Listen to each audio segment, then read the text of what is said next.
บายดีทุกคนแบบสวรรค์บารมีตรงนี้กับวันที่1วันเด็กน้อยสกุลเลยพักบรรยากาศผู้ใดมีต้นไม้กับปลูกเด้อมันนี่นะ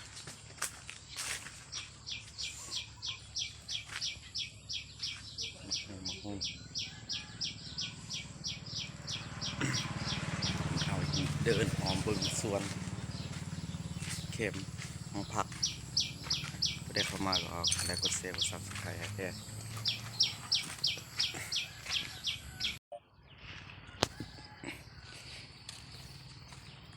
เบิ่งสวนดาแค่ย่างคิดฮอดความเก่า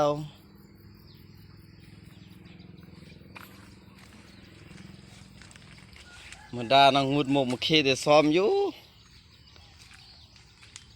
พี่กินเนาะ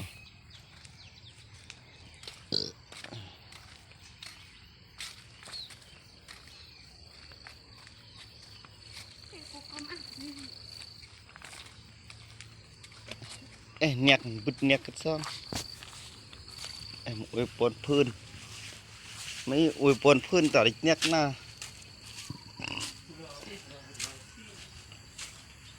โอ้ยของผักเบิ่งของผัก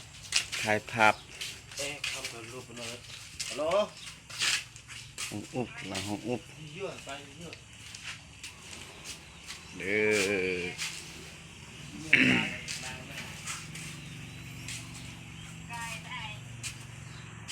ได้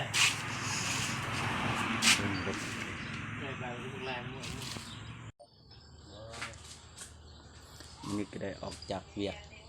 งานเฮือนวันที่1ปลูกต้นไม้ให้เด็กๆน้องๆสบายมีที่สุขภาพแข็งแรงในการปลูกต้นไม้